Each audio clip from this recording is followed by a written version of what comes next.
What is up, guys? I'm John. My name is Chris. And we are the Heck, and today we're checking out another episode of freaking AniNews.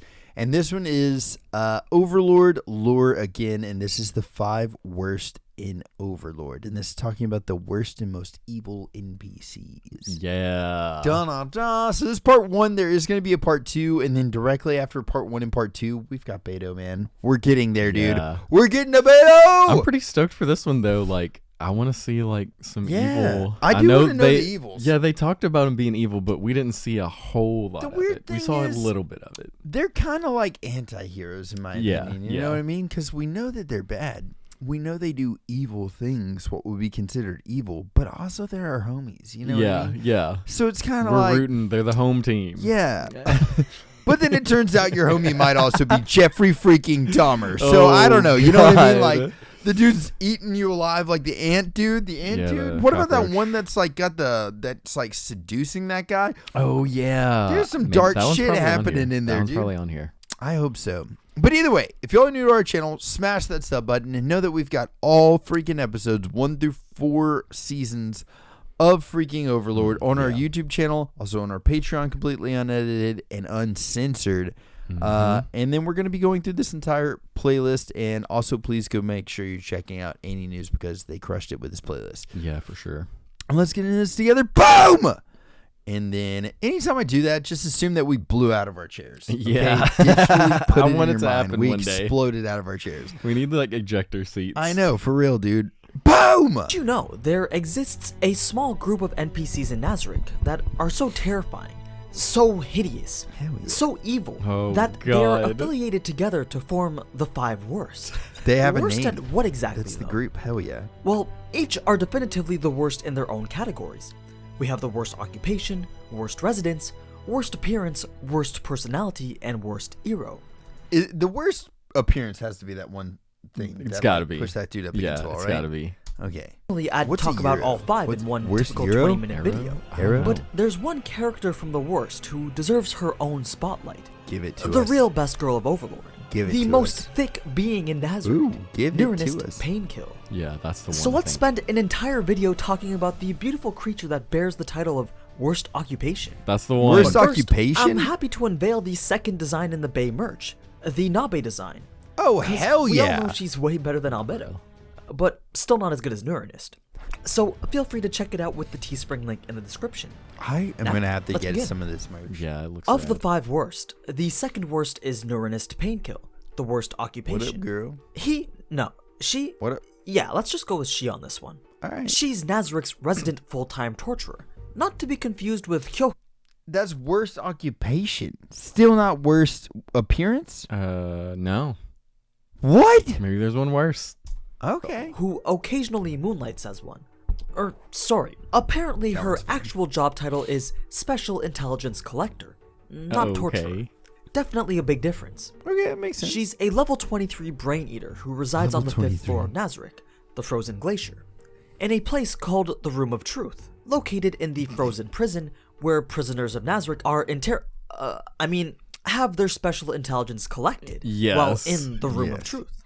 Yeah, I bet you're sensing a pattern in the use of euphemisms here. Yeah. After all, Neuronist's thing is that she's extremely effeminate and seductive, despite being a terrifying monstrosity. I mean, I'm seduced all over the place. Look at We those see nails. something like this in Kyokuko, who comes across as rational and reasonable, up until he decides you'd serve him best as a meal for his cockroaches. Yeah. But it feels like Japan is a big fan of Gap horror. Kind of like Gap Moe, but for horror instead. You know, when they act in a way that is completely contradictory to their appearance. So in a horror sense, basically something that's mostly scary that has an element to it which is normally not very frightening, but which ends up enhancing the horror rather than reducing it. In any case, her personality and mannerisms are a near identical copy of Albedo, replete with copious uses of the phrase ara, which roughly translates to oh my, and is a common way to signify a mature woman in her mid-20s to early 30s, who comes across as faintly seductive, but also innocent at the same time. Oh my. Now, quite unlike Albedo, who can be quite reserved, Neuronist Painkill takes the fetishization of sexualization up to 11 out of 10. Yeah. She wears Hell a yeah, fetishistic BDSM outfit, covers herself with lovely perfume, regularly uses sexual euphemisms and fantasizes about Ainz's beastly God. days and how she'd love to one day sleep with him. Ugh. But given her... All right, listen. Ainz really wants that. I know a real-life person who fits this description, okay? Oh, dang. I know a real-life person like this, and I'm like, okay. Bolting body and disturbing voice, which in the light novel is said to be distorted to the point that no one can even tell whether Neuronist is male or female. These actions do the opposite of making her alluring and attractive. They really only serve to exacerbate how utterly revolting she is. On top of this, her mannerisms seem like nothing more than a disguise for her true personality. One of a torturer who delights in causing as much pain as possible, replete with a negative 425 karma rating to boot. Sense of She justice. speaks in sly euphemisms, suggesting that her victims are to join a choir and sing to the glories of Ainzul Gon and the... Alright, I'm sorry, last time to pause it here, but just so we're all in the same playing field, it's not a sexual thing, like she's not actually doing sexual favors for you, she's literally torturing you, right? Yeah. Well, then that just takes it all out. If she in was a sexual way, I don't know, but still. I don't want to be hurt sexually, okay? But if she's just out there just trying to get a little bit, and you know what I mean? Right. I'd be like, I mean, we're all God's children with lights off, you know? But then I don't know, dude. I don't know if she's trying to hurt me. I don't know, man. Yeah, I'd rather not be hurt. Which, of course, isn't the case. That the singing would be the screams and that looks like her. Fuck, okay, yeah. Shoved into their unmentionables. Yeah. It's an act that seems to be designed to lure them into a false sense of comfort, serving to enhance the panic that they feel when they find out what she's really talking about.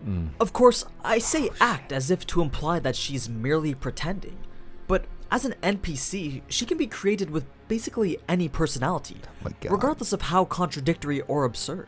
It was her creator who set her to behave this way in order to maximize the horror. Her creator who intended to have her act this way. She seems to think that she's far more beautiful than Shaltir or Albedo. Perhaps she also truly believes that torture-induced screams make for the best kind of choir too. Maybe even the purpose behind that delusion is to magnify the sense of terror. Yeah. As C.S. Lewis once said, a tyranny sincerely exercised for the good of its victims may be the most oppressive. Oh, damn. Then again, well like done. most evil NPCs, she finds humans and other creatures not from Nazarick to be vile, disgusting creatures, and seems to relish in causing them suffering if given the opportunity. So it could very well be that she's quite aware of the stark contrast between her personality, words, and actions. Forgot about As that. for her build now, she's a member of the Brain Eater race, a heteromorphic race based off of a creature called Cthulhu, an elder god from the fictional mythos created by H.P. Lovecraft. Lovecraft's horror was themed around the unknowable, elder gods that were said to be interdimensional beings whose true nature could never be understood, for to attempt to do so would eventually drive one insane. So, as you'd expect, they were often the subject of praise by deranged and insane cultists, who worshipped them fanatically. Interactions with them were frequently a Faustian bargain, a deal with the devil, if you will. One that would eventually prove to be a mistake in the long run, when the bargainer was then forced to sacrifice everything. That game's on The sale right now intent on was Steam. to evoke a kind of existential terror, a sense of unease brought on by uncertainty and the unknown, often associated with the thoughts of one's fundamental mortality and fragility as a human being. Incidentally, one of the best ways to describe Overlord is a Lovecraft parody, a topic that could very well get its own video at one point. Oh, that's cool. Now, shifting back to the Brain Eaters, it's not clear what mechanical properties they have, though when referenced in fantasy fiction, their bewitching nature is often translated as a penchant for spellcasting ability, psionics, and mind control spells. Yeah, like In fact, Flayers. Dungeons & Dragons has a race of creatures called Illithid, also known as Mind Flayers. Okay, yeah. Mind These creatures Flayers, would yeah. use their powerful psionic abilities to stun or mind control their enemies, like, and then either drag them away to literally suck out their brains, or simply employ them as slaves and thralls. Regardless of whether Brain Eaters are psionic specialists or just general spellcasters, it's clear they have some utility in a spellcasting build. It's also good to know that it's believed that the Supreme One, Tabula Smaragdina, shares the same race. I mean, wild. the visual similarities are pretty obvious, and he too was a spellcaster. But we have creator, all I this guess? talk of spellcaster, yet we still don't know what type of spellcasting class Neuronist is. So, what class is she? You know? Well, she was a cleric, or more specifically, one that had a breakdown of levels in Bishop, Doctor, Hand of God, and one other mystery class. Bishops are of course higher-ranking clerics, and Hand of God may be even higher than that still. The higher ranked the cleric, the higher tier of magic they could access. Which is only level Their spells are 25 powered though, right? through faith. Faith in a deity, an ideology, or whatever. Strong, devout faith itself is sufficient, regardless of whether they believe in something real or freaking not. Goblin Slayer was back The author of Overlord, Maruyama, through the character of Vines, applies a rather atheistic view of divine spellcasting.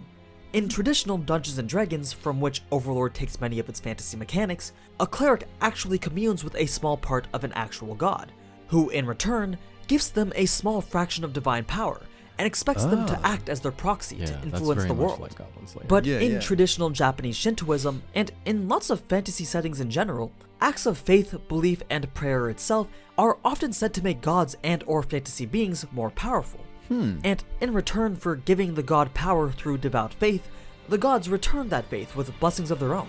I assume this is similar That's to how cool. the mechanics of Goblin Slayer's blessings work. There it is. Performing a Motherfreaking chant of Goblin worship Slayer. to their god in exchange for a blessing of strength or power. They Maruyama's asked for the take is a barrier. twist on that interpretation. The faith does not power the god, who then proceeds to grant the believer power. The faith itself is an expression of power, and it need not pass through any intermediary. After all, clerics are capable of casting spells about as fast as wizards are. And that isn't exactly conducive with the theory that you're sitting there waiting around for your prayers to be answered by a god in some other dimension. That's true. As for the remaining classes, a doctor may be a healing magic specialist. Clerics generally had a balance of buffs, healing, and attack spells, so a doctor might be specialized specifically towards boosting healing magic. Or, more likely, it probably helped with the treatment of wounds, poisons, and diseases without the use of magic spells. Though such a treatment would obviously be much slower and weaker than magic in exchange for not costing any MP. Now, you might be wondering, why would a torturer need a set of healing spells?